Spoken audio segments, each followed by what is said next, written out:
Hello and welcome to this late morning taste challenge. We have two 40% alcohol blended Scotch whiskies, new age statement.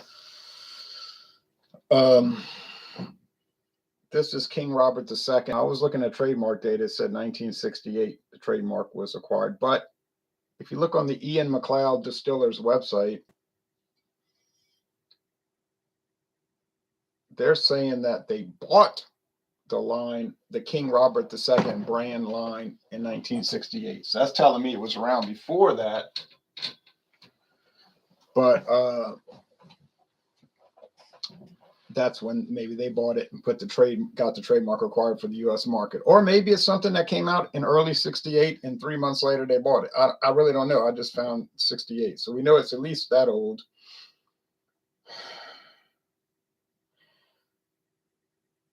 There's more than just King Robert II. There's King Robert II gin, Scotch, like I have here, rum, vodka. All right, but it's not a company. It's just a brand of Ian MacCleod Distillers. All right. Now I got this on sale. It was $17.99. I have to check the price for a handle.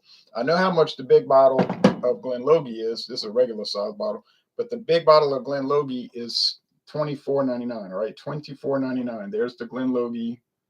You can go hiking in there, walk the trail in this Kingdom of Scotland National Wildlife Refuge. Well, I don't know if it's a wildlife refuge. It's a recreational area, but they probably protect the animals or whatever. I don't know. It's a park, national park. Okay. My hair is wild. Okay. Sun is starting to come out.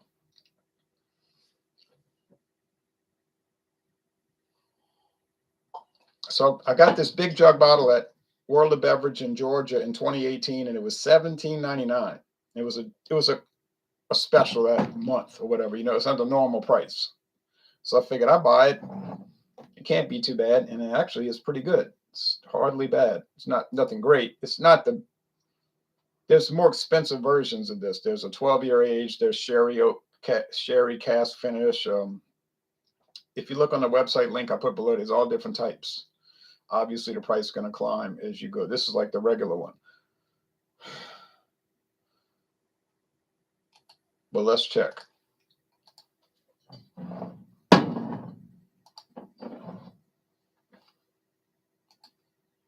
Bring something up for later.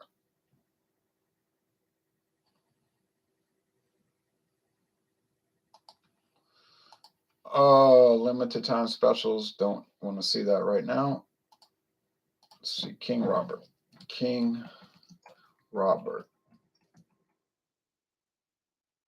They don't sell it. King Robert II Scotch.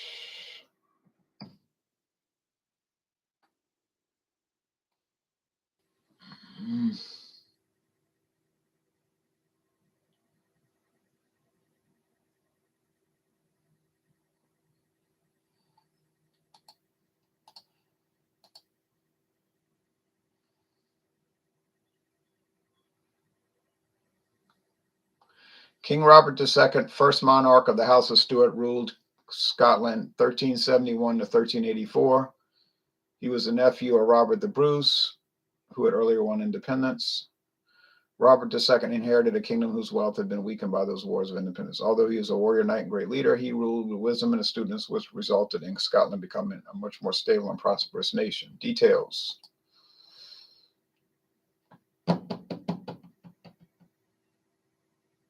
Palate: creamy and warming, fruity with butterscotch. Nose: sweet toffee and vanilla with pleasing spicy influence. Long and complex. Well, yeah, they don't always work out that way. King Robert II, 12-year-old.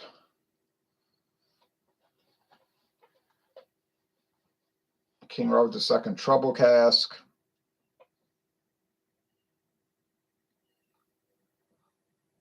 And but there's a lot of stuff they produce. I'm not even going to go into it. It's too much. It's a big bunch of stuff. Okay, price, specs. $26.31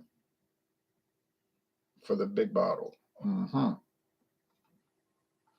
That sounds about right. Well, Specs is a pretty stable company with their prices being stable. So we'll go with that. 20, what did I say? 26.31. So about a $2 difference between these two, not even $2. So we'll say price is basically the same. King Robert being slightly more expensive. Hector Lopez says, hi, Ronald, picked up a bottle of E&J brandy. Oh, okay. I had that years ago, and I did a lot of reviews and stuff with it, but it's gone now. Okay. From at least 1968, there's no built-in pour, so it could come glugging out.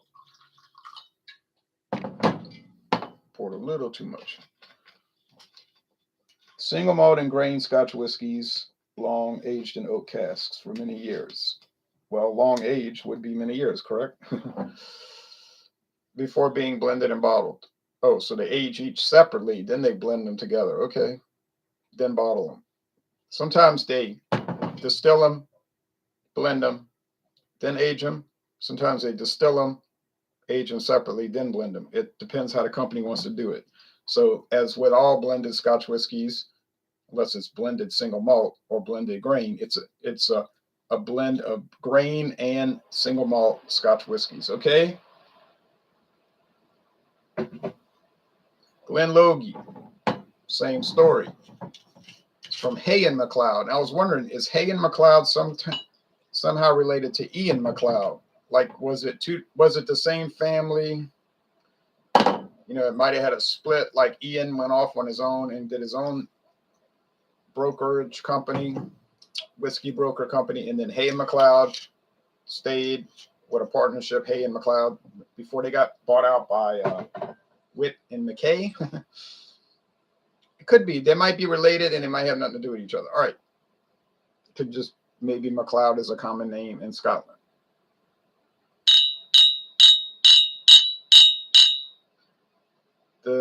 They're both amber, but Glen Logie might be a little lighter. Just a little bit lighter. I was wearing a hat. That's why my hair is like that. I had this cap on. I'm going to put it back on later when I go walking. Angelo Ziccarelli says, good morning, Ron from Arizona. Good morning to you, Angelo.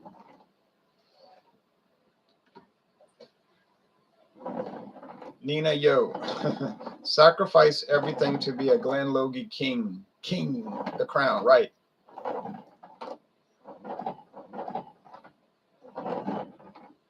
I don't know who sells Glen Logie besides Total Wine and More. I don't know if anyone sells it besides them. It could be one of those products made just for them by Ian MacCleod. And anyway, it's not made by Ian MacCleod. It's just procured by them. Ian MacCleod is not a distilling company. Neither is their parent company, Witt and McKay. They just get the stuff made for them. Common practice. But whatever the case. So that's both of these are like that. Both of these products. They do a lot of that in Scotland. They do a lot of that in the United States. Beer, wine, and liquor. Smells like honey top white bread crust. Smells like honey top white bread crust. This one could be tough because they're kind of similar, you know.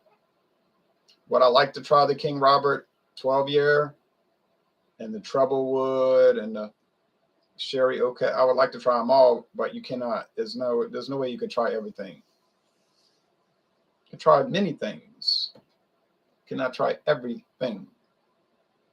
So appearance, same. Price, basically the same. $1.50 to $2 difference. And aroma, the same. So we tied all around right now. Let's go with what we do next, the taste.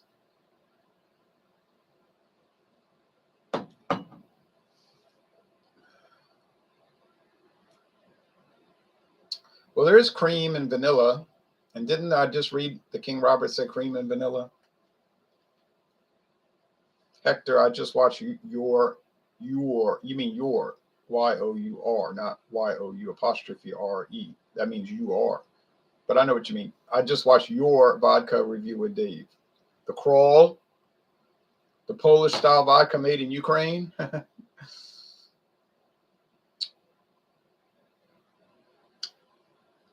Yes, that was really nice. And I'm not a vodka person, but that stuff was good. That was yum yum.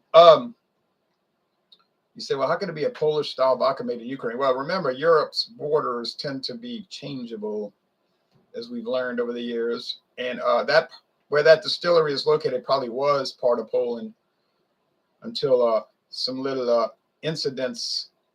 There were a series of incidents in 1939 and 1940, which caused the borders to change. So that distillery probably was started in Poland, and now it's in Ukraine. I remember my daughter saying, how can you move a country? So you don't move the country, you just basically move the borders. Poland really did move, though. It was east, and then they got moved further west by adjustments to the borderline. And the fact that they were weak and could not compete against the power of their neighbors, so they were at their mercy. Cream but no vanilla. Cream but no vanilla. Honey top white bread crust. I go along with that. I'm agreeing with myself. Well, smoke. No. Peat. No peat. No smoke. Honey, maybe. Honey, yeah. Creamy, yeah. Vanilla, yeah. Vanilla, I don't think so. All right.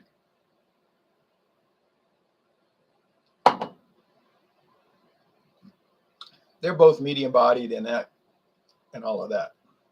Pleasant, mild, Are they world class, amazing, unbelievable? Do you think you're going to get that for $25 a handle? I don't think so. How about enjoyable enough, pleasant, fine, nothing off-putting, nothing nasty? Nah, you're on the right track. Would I be running out to buy it again? I would not be running out to buy either one of these again because I got too many others I got to check out, like VAT 69 Gold. That price ain't thrilling me too much, though. And the White Horse.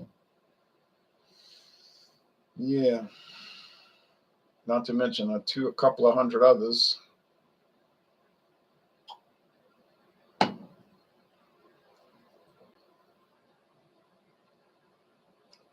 It's got a little bitiness to it from the grain whiskey. The creaminess and the vanilla is fading and being replaced by the bitey grain whiskey. Well, it ain't really meant to be a sipper, it's meant to be a mixer. But I was so glad I got it for $17.99 for the handle. Oh, yeah.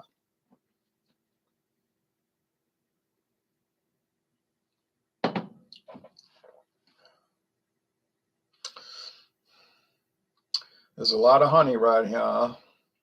I think this must be the Glen Logie because of all this honey. Honey top white bread crust. What brand? Sara Lee, Nature's Own? I don't know.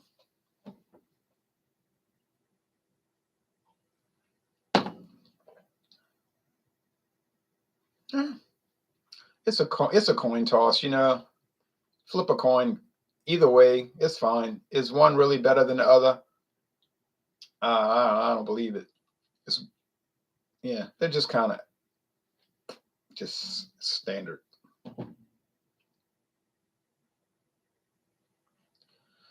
Is Johnny Walker Red Label better than both of these? Oh, yeah.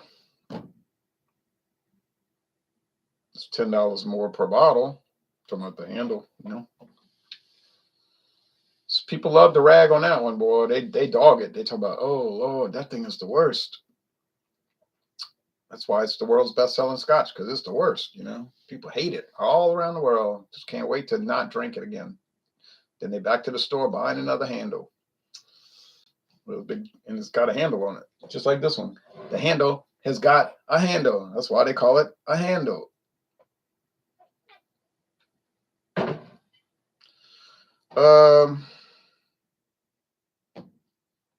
I don't know what else to say. It just tastes like basic whiskey. Is there any really Scotch attributes that you can apply to these? Like, is there anything distinctly Scotch whiskey about them? Could you drink this and think it could be Irish whiskey or Canadian whiskey or American whiskey? American whiskey? I doubt that. I don't think too many people would make that guess. Although they have some strange ones on the market, but I don't think you would. Maybe Japanese. Well, Japanese whiskey is so peculiar. They try to make it taste like Scotch because that's who trained them how to produce whiskey. So I should never mention that country because of that confusing approach.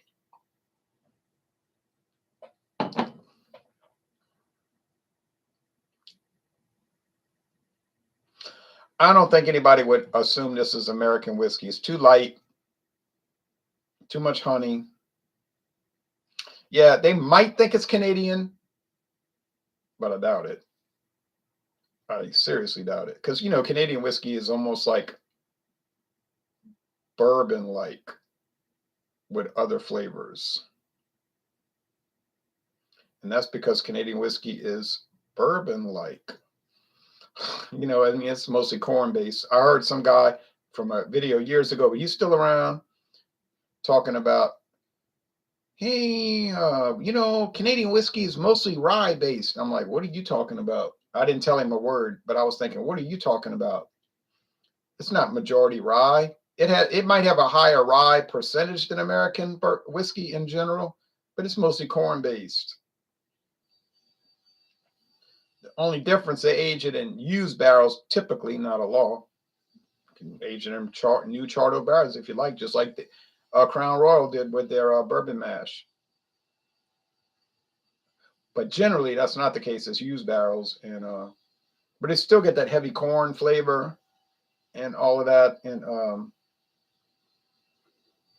but yeah, okay, so it might be a little spicier on the rye in relative to Americans, but that's not really the same. That's not really so much the case anymore, because look at Sazerac, Buffalo Trace. Buffalo Trace got so many high rye bourbons, it ain't even funny. All right, but it's interesting. Okay.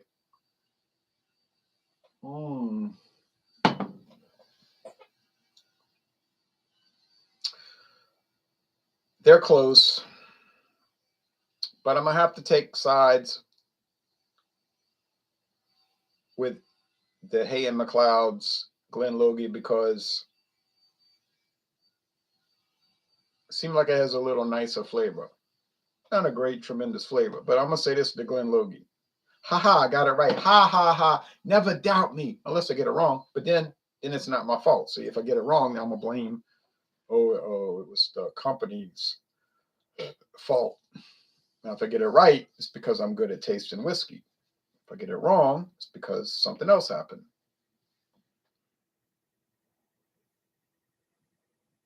Now you say, but that's self-serving. That's confirmation bias. You just present what supports your case and you ignore what doesn't support your case. Well, why you got to be persnickety? Okay.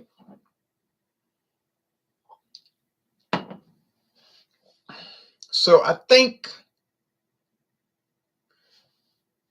if, and there ain't going to be an if, so this is hypothetical because I'm not going to buy either one again for the rest of my life. But if I was going to buy either one of these again, I would pick the Glen Logie, because it's $1.50 cheaper for the handle, and it has a slightly, and I mean slightly, better flavor, like maybe about $1.50 better flavor. But what's coming up? Dewar's White Label. That's going to be close too. Yeah, that's going to be tough. You say, but Dewar's is famous. They famous. Glen Logie's not famous. I know, but it's still around. You can buy it. Probably not going to impress too many people bringing it to a get together, but You could buy it. You go to the Super Bowl party and bring Dewar's. Oh yeah, Dewar's. Or Dewar's, people pronounce it Dewar's. Dewar's. Okay, it ain't that great. But if you show up with Glen Logie, which is kind of like the same and probably better from my recollection, I haven't done the taste challenge. They're gonna say, "What's this?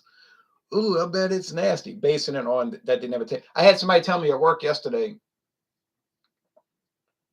I said, "Kim, you want to try Limburger cheese? You ever had that?" "I don't think I ever had that." She said, "Maybe I had it." She don't know. What do I know for cheese? Even if I did, wouldn't even matter because the other thing. But so she's like, I don't know if I had that. And one guy at work was saying, "Oh yeah, like the Three Stooges." I said, "Right, Limburger, like the Three Stooges." I said, "Well, I said I got 2 cases, not 2 cases, 2 packs of it." I said, "You want to try some?" "Oh, I don't want to try that." I said, "What are you basing that on? Because you said you don't think you ever had it." I said, "You like cheese?" "Oh yeah, I eat cheese all the time." She's like, "I'm really into cheese. I'm into cheese," or whatever she said. Like I eat a lot of cheese. Everybody eats cheese. Unless you have allergies or whatever. I said, "So I'm gonna let you try it. I'm not trying to charge you or get. This is not a scam. I'm just gonna say, would you like to try it?" "Oh, I don't think I want to try that." I said to myself, people are so predictable. Like they won't try anything that's not what they. It's the same old thing with Bud Light. Like all these people I know, which is basically everybody that I know who drinks beer around Louisiana, they like dedicated to Bud Light. They're like part of the temple of Bud Light, the cult of Bud Light. I'm not an anti Bud Light. Bud Light's fine. You want to drink it, drink it. It's fine. But I say, "Oh, you want to try this Imperial Stout aged in bourbon barrels?" "Oh, that would be nasty." I said, "And so I'm assuming you've had stouts aged in bourbon barrels." "Oh no, I never heard of a stout." Same old thing. So, and that's why I'm bringing up the thing about bringing Glen Logie to a party or a Super Bowl watching thing, or whatever you're doing. Watching a big game, could be college basketball because I watch that like too much. Well, not too much, but enough. But if you bring it, they're gonna say, "Oh, what's that?" And of course, they know it's terrible. Not that they've actually ever tried it. So I gave up proselytizing around 2020. Oh, must have been 1998. I used to try to get people to try stuff all the time, and they were like, "Oh." At least my father. Now, my daddy. We say daddy in Louisiana, because we from the better part of the country. But my father says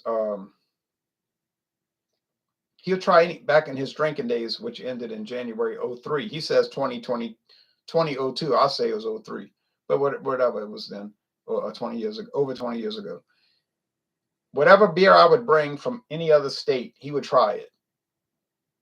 Now, normally he wouldn't like it. Like he would say, "I don't like it. It's too strong," or something. Like he didn't like it. But he would tell you why. Like he would say, well, he would drink it. Yeah, he wasn't gonna throw it out. But he would drink it and he would say, "I don't like it." And then he would say why he don't like it. But he would never pass judgment on it without trying it.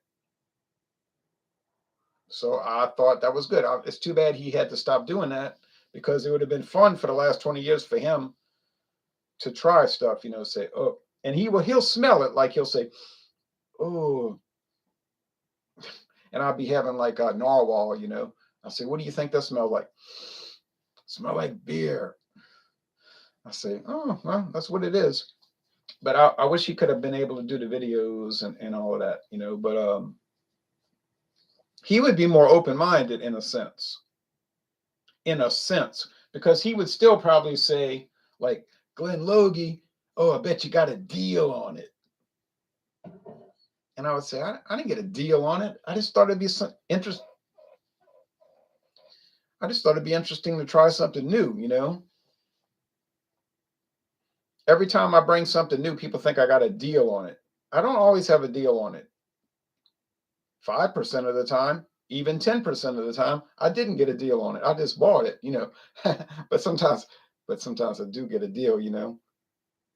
Like the Jim Beam Orange, a liter bottle, a liter. You heard me right, a liter for $6.99. Now, I mean, you know, yeah, I was going to buy it. Do I have a, particular reason to want to drink Jim Beam Orange flavored whiskey liqueur? No. Would I ever drink it on purpose? No. But when I saw it for $6.99, I was like, yeah, I'll buy it. Because if you look at the prices online, it's much more expensive in the normal sense. So, yeah, you know, I mean, you're talking to a talking, you know, like typing, you know. But I found Dewar's 14-year. I found Dewar's 12-year age. Sorry, I don't. Well, they probably do make a 14, but I found Dewar's 12-year age at a local store for 12. Oh no, it was $14.99. $14.99. Dewar's 12-year age. A handle, not the regular. The handle, $14.99. Regular price, yeah, like about $48, $50. My friend David said, I know you bought me a bottle. I said, I didn't buy you a bottle. I don't know what you drink. What? So, of course, he rushed out here and got his own bottle. He's like, we ought to buy that third bottle. I said, man, let somebody else buy it. It's like the greatest deal on earth. Let them have it. I still got 60% of it left. All right, let's look at the comments. So, but you know, back to the main point. If you try something new, the people are going to hate it, even though they actually never had it. Okay. Angelo says, Jack Daniels will always be my favorite whiskey. Jack Daniels for the win. Well, you're in big company because that's the most popular whiskey in the United States.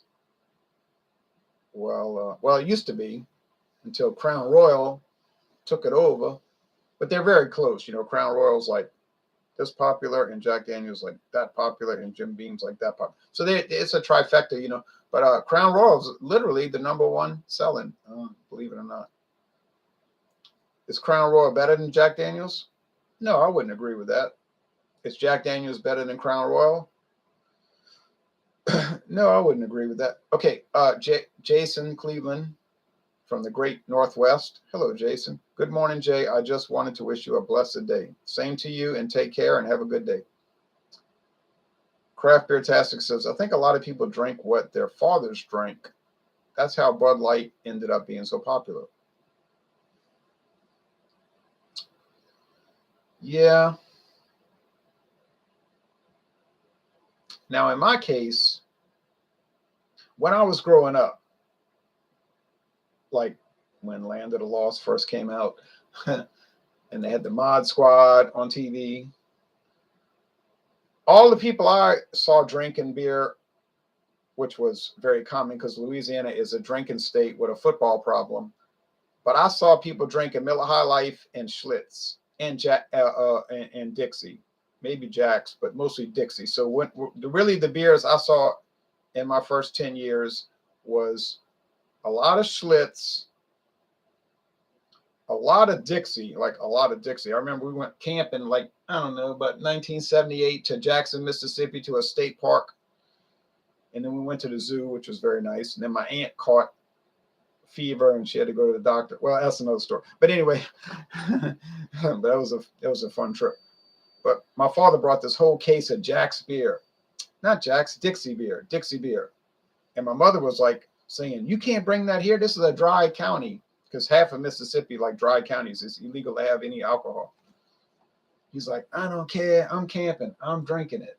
And so the whole time she was like scared he was going to get arrested, you know. He's at the state park now drinking Dixie beer out the can.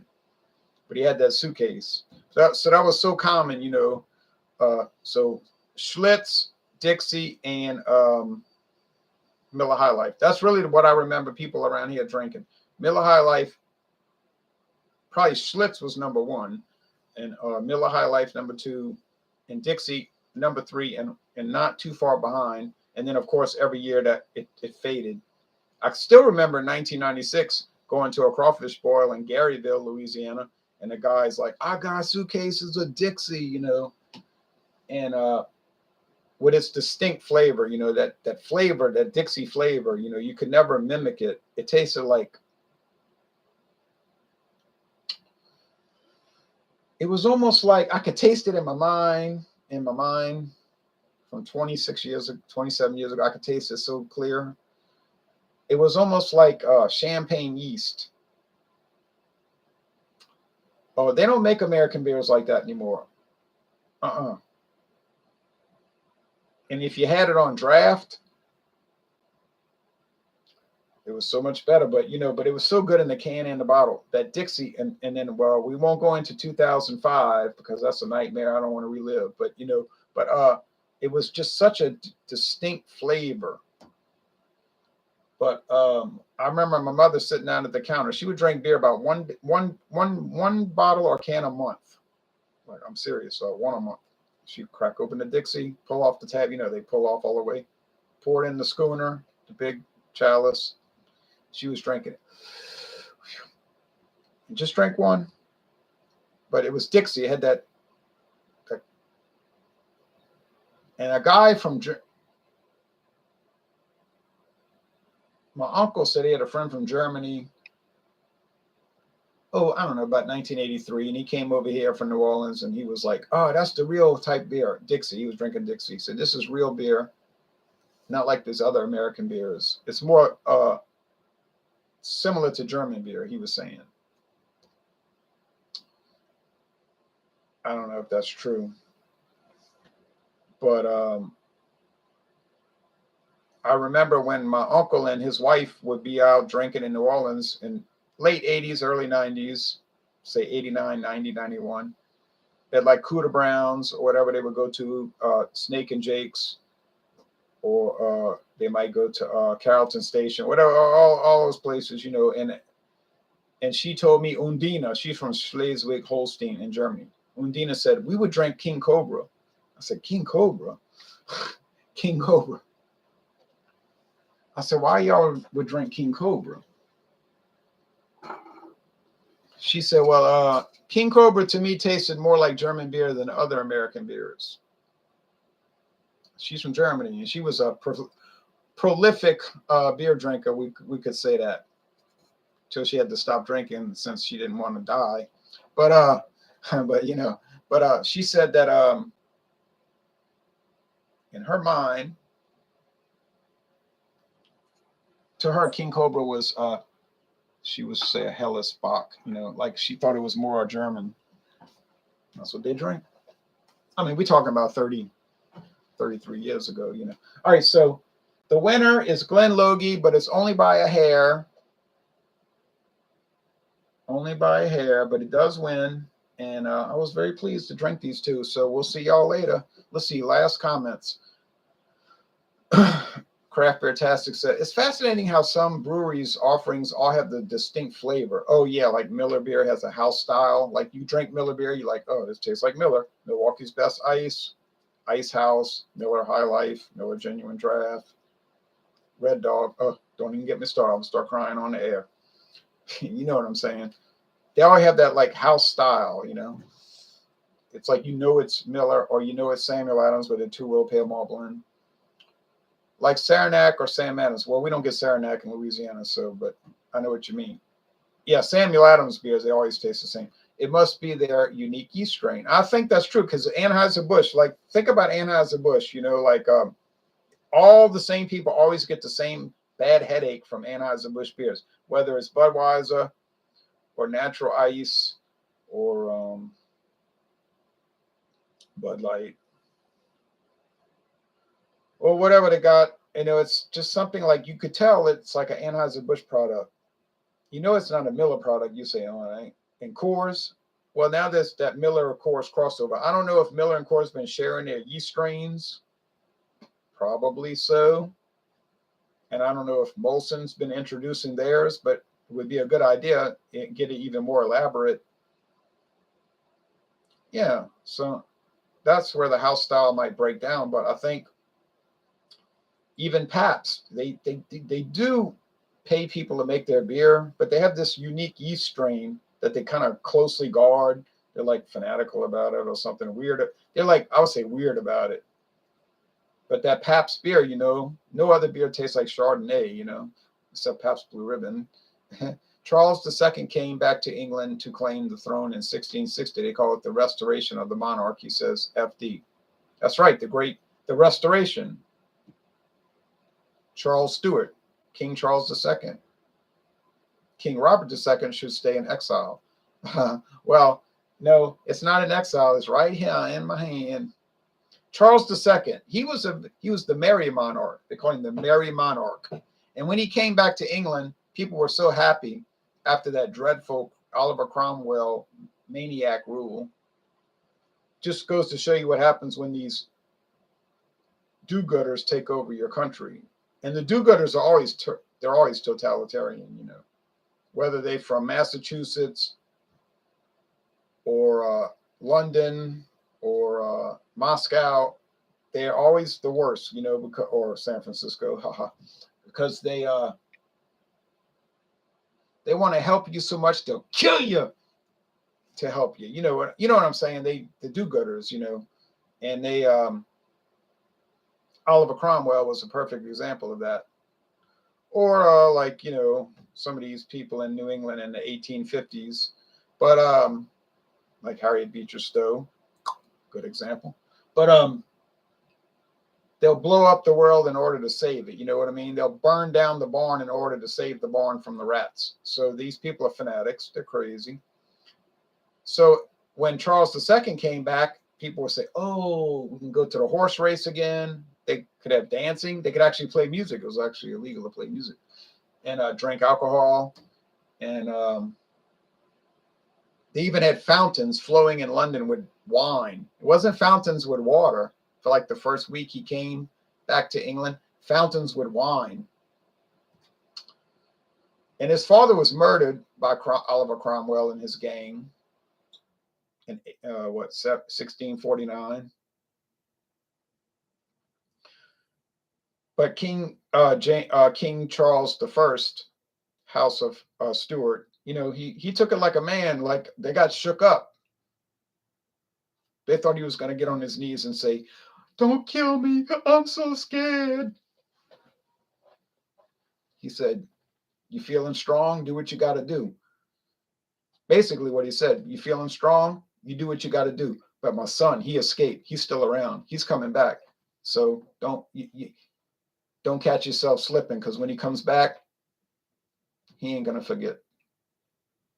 And in fact, when he came back, he didn't forget. They had people that's like 23 years later, sitting in an office writing some document, who had ordered the execution, sitting in an office in Holland, in Amsterdam.